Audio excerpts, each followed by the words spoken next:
Hello everyone welcome back to my YouTube channel. आजिर video +2 second year arts science commerce MIL ओडियार आज आम आलोचना करवा कविता बड़पण कवि होउछंती कविवर राधानाथ राय। यार 3 नंबर विशिष्ट प्रश्न उत्तर आलोचना करवा। संक्षिप्त उत्तरमूलक प्रश्न निम्नलिखित प्रश्नर उत्तर 30टी शब्द रे लेख। प्रश्नर मूल्य 3 नंबर, लेखा ओ लेखकों 1 नंबर, उत्तर 2 नंबर रहिबो। कविता बड़पण कवि होउछंती राधानाथ राय। 1 नंबर प्रश्न देख, पूर्वपुरुषों प्रतिष्ठा विषय रे कवि की सूचना देइछंती? यार सठिक उत्तर हेउची आयोजित दरबार को आसीथिले से समयर राजा ओ जमीदार माने जेउ माने कि निजर बड़पणिया देखाई हेउथिले से भली देखाई हेउथिबा राजामानंकु व्यंग करी कवि सेमानंको पूर्वपुरुषों प्रतिष्ठा विषय रे सूचना देइछंती। पूर्वपुरुषों कवि केशरी बा सिंह सहित तुलना करिछंती। सेमानंकर प्रतिष्ठा एते विशाल थिला जहाकू परवर्ती दायाद माने केवल बिकी भांगी चली जाउथिले। परवर्ती प्रश्न को जीवा। प्रश्न नंबर 2, उत्कलर पूर्व सम्राट मानकर परिचय किपरि थिला? यार सठिक उत्तर उत्कलर पूर्व सम्राट माने सिंह सदृश पराक्रमी थिले एवं विशाल साम्राज्य प्रतिष्ठा करथिले। बहिनी शिक्षा सदृश सेमाने उत्तरतर उन्नति करुथिले। निजर उदारपण हेतु सेमाने तांकर राज्यकु एक परिवार सदृश मने करुथिले एवं प्रजांकु बात्सल्य स्नेहरे बांधी रखुथिले। परवर्ती प्रश्न प्रश्न नंबर 3, राजा प्रजा एबे हेले बाजपारा केउ प्रसंग रे कुहा जाइछि? एहार सठिक उत्तरटी हेउची कवि दरबार रे जोग देइथिबा राजामानंकु व्यंग करी पूर्व राजामानंकर महत्व प्रतिपादन करिछंती। पूर्व राजामाने राज्यकु एक परिवार भली मने करुथिले एवं प्रजामानंक मंगल पाई सदा तत्पर हेउथिले। मात्र वर्तमान राजामाने प्रजामानंकु बहु भावरे शोषण करुछंती, जाहाकु कवि खादक ओ खाद्यर संपर्क बा बाज ओ पारा सहित तुलना करिछंती। परवर्ती प्रश्न प्रश्न नंबर 4, धन अर्जन ओ एहार सुव्यय किपरि होई पारिबो बोली कवि परामर्श देइछंती? एहार सठिक उत्तर कविंक समयरे धन लालसी राजामानंकु से व्यंग करी कहिछंती केवल धन अर्जन कले किछि लाभ नाही, केवल यक्ष परि जगिबारे कौनसी फल मिले नाही, धन अर्जन सहित एहार सुव्यୟରେ सफलता मिलिथाए बोली कवि कहिछंती। प्रजामानंक ठारू आदाय कराଯାଉଥିବା धन केवल सेमानଙ୍କର मंगल पाई विनियोग कले राजामाने प्रतिष्ठा फेरी पाइबे बोली कवि सूचाई देइछंती। तापर देखो प्रश्न नंबर 5, आलेक्जांडरଙ୍କ शेष इच्छा कौन थिला?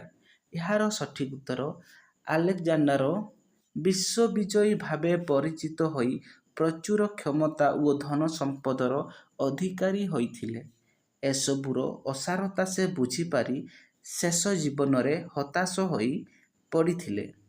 से मृत्यु समयरे निजर शेष इच्छा प्रकाश करी कहिथिले, मो पिंडरू प्राण पक्षी चालीगला परे मोर सबकू ककेईरे नेला बेले दुई पाखकू मोर हाथ झुलाई देव, मोर खाली हाथकू देखी जगत जानिबो मु शून्य हस्तरे आसीथिली शून्य हस्तरे फेरीगली। तापर देखो प्रश्न नंबर 6, घृंटी मुखे ढाड़ी यज्ञकुंड घृत केउ प्रसंग रे कुहा जाइछि बुझाई दियो? एहार सठिक उत्तरटी हेउची कवि से समयर राजा जेउ माने कि दरबाରରେ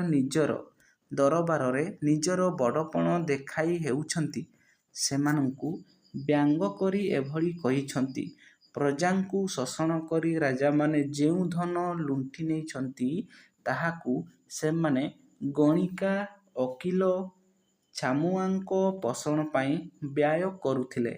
ପାପ ଅର୍ଜିତ ଧନକୁ ପ୍ରାୟଶ୍ଚିତ୍ତରେ ବ୍ୟୟ ନ କରି ଏଭଳି ବ୍ୟୟ କରିବା ଦ୍ୱାରା ସେମାନେ ଅଧିକ ପାପ କରୁଥିଲେ। ଯଜ୍ଞରେ ବ୍ୟବହାର କରାଯିବା ଘୃତକୁ ଘୁଷୁରି ମୁଖରେ ଢାଳିବା ସଦୃଶ ବୋଲି କବି ଆପେକ୍ଷ କରିଛନ୍ତି। ପରବର୍ତ୍ତୀ ପ୍ରଶ୍ନକୁ ଯିବା। ପ୍ରଶ୍ନ ନମ୍ବର 7।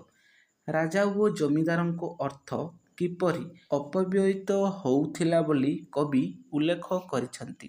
ଏହାର ସଠିକ୍ ଉତ୍ତରଟି ହେଉଛି ଦରବାରରେ ନିଜର ବଡ଼ପଣ ଦେଖାଇ ହେଉଥିବା ରାଜା ଓ ଜମିଦାରମାନଙ୍କୁ କବି ସଚେତନ କରାଇବା ସଙ୍ଗେ ସଙ୍ଗେ ବ୍ୟଙ୍ଗାତ୍ମକ ଭାବେ ପ୍ରକାଶ କରିଛନ୍ତି ସେ ସମୟର ରାଜା ଓ ଜମିଦାରମାନେ ପ୍ରଜାଙ୍କ ଧନକୁ ବହୁ ଭାବରେ ଶୋଷଣ କରି ତାହାକୁ ଗଣିକା, ଓକିଲ ଓ ଛାମୁଆଙ୍କ ପୋଷଣରେ ଅପବ୍ୟୟିତ କରୁଥିଲେ ବୋଲି କବି କହିଛନ୍ତି। ପ୍ରଶ୍ନ ନମ୍ବର 8। ମଣିଷ ଜୀବନରେ କାଳର ମହତ୍ତ୍ୱକୁ କବି କିପରି ବର୍ଣ୍ଣନା କରିଛନ୍ତି? ଏହାର ସଠିକ୍ ଉତ୍ତରଟି ହେଉଛି ମଣିଷ ଜୀବନରେ କାଳର ଅପ୍ରତିହତ ଉପସ୍ଥିତିକୁ କବି ସୁନ୍ଦର ଭାବରେ ପ୍ରକାଶ କରିଛନ୍ତି। କାଳ ହେଉଛି ବଡ଼ କ୍ରୂର ଓ ଅବିଶ୍ୱାସୀ। ସେ କୌଣସି ସମୟରେ ମଣିଷ ନିକଟରେ ପହଞ୍ଚି ଯାଇପାରେ। ପୁନଶ୍ଚ ଯେଉଁମାନେ କାଳ ଦୂରରେ ରହିଛି ବୋଲି ହସୁଥାନ୍ତି, କାଳ ସେମାନଙ୍କ ପଛରେ ହସି କରି ଲୁଚି ବସିଥାଏ। କାଳର ମହତ୍ତ୍ୱକୁ ବଡ଼ିମା ଦେଖାଉଥିବା ଅଜ୍ଞମାନେ ଜାଣିପାରି ନଥାନ୍ତି। ତାପରେ ଦେଖ ପ୍ରଶ୍ନ ନମ୍ବର 9। କେଉଁ ଦୁଃଖରୁ ନିସ୍ତାର ଲାଭ କରିବା ପାଇଁ ହୁସିଆର ହୋଇ ରହିବାକୁ କବି ପରାମର୍ଶ ଦେଇଛନ୍ତି? ଏହାର ସଠିକ୍ ଉତ୍ତର କବି ଦାର୍ଶନିକ ଭାବେ ମଣିଷର ମୋହ ମାୟାଗ୍ରସ୍ତ ଜୀବନରୁ ଦୂରେଇ ରହିବାକୁ ପରାମର୍ଶ ଦେଇ ଏହା କହିଛନ୍ତି ମଣିଷର ମାୟାବନ୍ଧନ ଯେତିକି ବଢ଼ିଥାଏ ମୃତ୍ୟୁ ତାହାକୁ ସେତିକି କଷ୍ଟ ଦେଇଥାଏ। ଜୀବନ ଓ ମୃତ୍ୟୁର କଠିନ ଝିଙ୍କାଝିଙ୍କି ରୂପକ ଦୁଃଖରୁ ନିସ୍ତାର ଲାଭ ପାଇଁ କବି ସଚେତନ କରାଇଛନ୍ତି। ପ୍ରଶ୍ନ ନମ୍ବର 10। ଜନ୍ମ ଅନୁରୂପରେ ପାଇଥିବା ବଡ଼ପଣ ସୁଫଳ ହେବ କିପରି? ଏହାର ସଠିକ୍ ଉତ୍ତରଟି ହେଉଛି କବି ସେ ସମୟର ରାଜା ଓ ଜମିଦାରମାନଙ୍କୁ ଧର୍ମ ସମ୍ପର୍କରେ ସଚେତନ କରାଇଛନ୍ତି। ସେମାନେ ଯେଉଁ ବଡ଼ପଣ ଦେଖାଉଛନ୍ତି ତାହା କେବଳ ଜନ୍ମ ଅନୁସାରେ ପ୍ରାପ୍ତ ହୋଇଛନ୍ତି। ମାତ୍ର ଜନ୍ମ ଅନୁସାରେ ଧର୍ମ କରିବାକୁ ପଡ଼ିବ ବୋଲି କବି କହିଛନ୍ତି। କାରଣ ଧର୍ମ ଅର୍ଜନ କଲେ ଧର୍ମର ଫଳସ୍ୱରୂପ ବଡ଼ପଣ ସ୍ଥାୟୀ ହୋଇ ରହିବ ଓ ସୁଫଳ ମିଳିବ। ତାପରେ ଦେଖିବା ପ୍ରଶ୍ନ ନମ୍ବର 11। ଉଚ୍ଚତର ଗତି କିପରି ଲାଭ କରାଯାଇପାରେ ବୋଲି କବି କହିଛନ୍ତି? ଏହାର ସଠିକ୍ ଉତ୍ତରଟି ହେଉଛି ଦରବାରରେ ଉପସ୍ଥିତ ଥିବା ରାଜା ଓ ଜମିଦାରମାନଙ୍କ ବଡ଼ପଣକୁ କବି ଆକ୍ଷେପ କରିଛନ୍ତି। କାରଣ ରାଜା ଓ ଜମିଦାରମାନେ ପ୍ରଜାମାନଙ୍କ ସୁଖ ଦୁଃଖକୁ କୌଣସି ସମୟରେ ବିଚାର ନ କରି ନିଜର ସ୍ୱାର୍ଥକୁ ଦେଖିଛନ୍ତି। ପ୍ରକୃତ ରାଜଧର୍ମ ପାଳନ କରିବାକୁ ସେମାନେ ଇଚ୍ଛା କରି ନାହାନ୍ତି। କବି ସେମାନଙ୍କୁ ନିଜର କର୍ତ୍ତବ୍ୟ ବିଷୟରେ ସଚେତନ ହୋଇ ରାଜଧର୍ମ ପାଳନ କରିବାକୁ କହିଛନ୍ତି ଯଦ୍ୱାରା ସେମାନେ ଉଚ୍ଚତର ଗତି ଲାଭ କରିପାରିବେ। ପ୍ରଶ୍ନ ନମ୍ବର 12। ବଡ଼ପଣ ନିନ୍ଦା କରିବାର ଯଥାର୍ଥତା କ'ଣ ବିଚାର କର? ଏହାର ସଠିକ୍ ଉତ୍ତରଟି ହେଉଛି ପ୍ରକୃତ ବଡ଼ପଣ ଧର୍ମକାର୍ଯ୍ୟ ସାଧନ ଦ୍ୱାରା ଅର୍ଜିତ ପୁଣ୍ୟରୁ ମିଳିଥାଏ, ଯାହା ମଣିଷକୁ ଯଶସ୍ୱୀ ଓ ମହୀୟାନ କରିଥାଏ।